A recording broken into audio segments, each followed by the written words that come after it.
South of Bonn, north of Coblenz, lies the little town of Remagen, an unimportant place, but for the crumbling German armies, perhaps the most fateful place all down the long course of the Rhine. For over the battered Remagen bridge in mid-March, the only bridge captured intact, American tanks, trucks, artillery, and troops were pouring in a slow but steady stream. In the first days, before the bridgehead was safely established, engineers worked desperately to repair the twisted girders before the bridge collapsed. They measured the time in hours first, then in days. And while they worked, the divisions of the First Army passed to the East Bank. And the Luftwaffe, desperate to make good the Wehrmacht's blunder, flung in scores of planes. But it was already too late.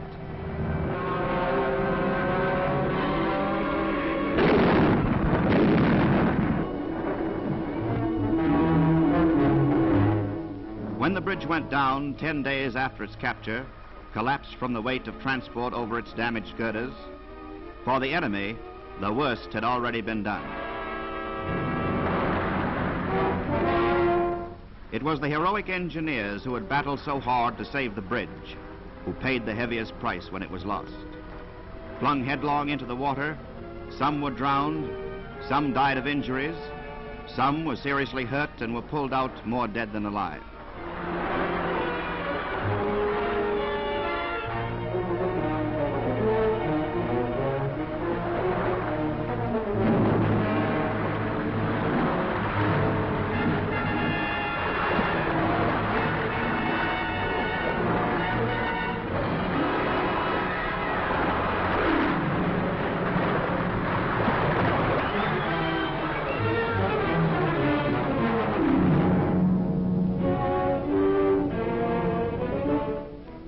Yes, the bridge was lost, but other bridges had already been erected, and every man who could be spared joined in the job of rescue.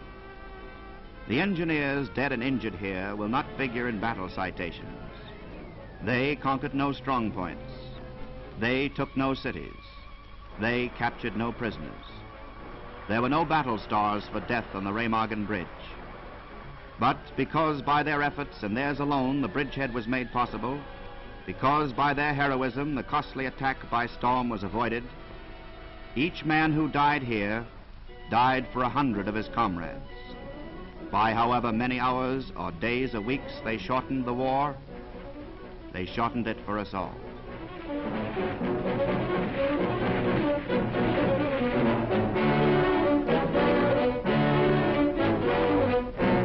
The Remagen bridgehead is established.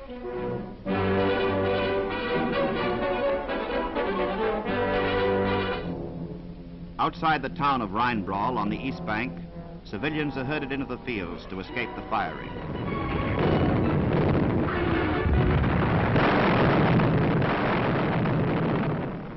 North to the Bonn Plain, south to the Frankfurt Gap, the First Army moves forward, outflanking the whole central Rhine line of the weakening German armies.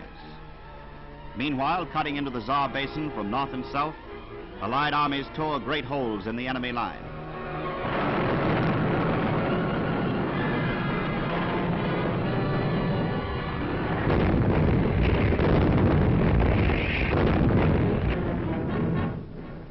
Up from Alsace, down from the Moselle, over from the borders of Luxembourg, the great drive went on with a speed and fury not seen since the days of the Normandy breakthrough.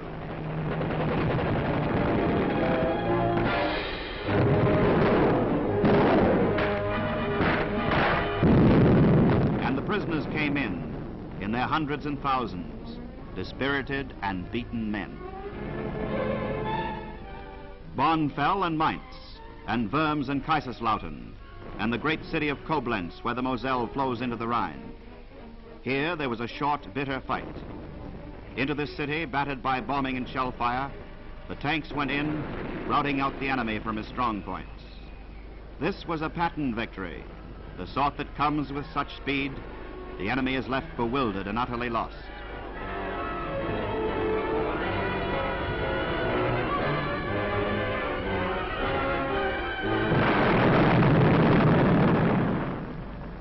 After the tanks came the infantry, from house to house, cleaning out the snipers, the machine gun nests, There was no stopping them, for they knew that this was to be the last great action before the Allied armies struck over the Rhine.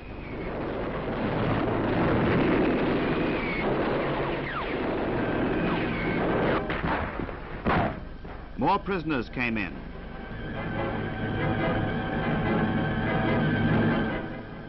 Some had already changed into civilian clothing, but it did them little good. Coblenz fell, and they joined their 200,000 comrades captured in the great rout west of the Rhine.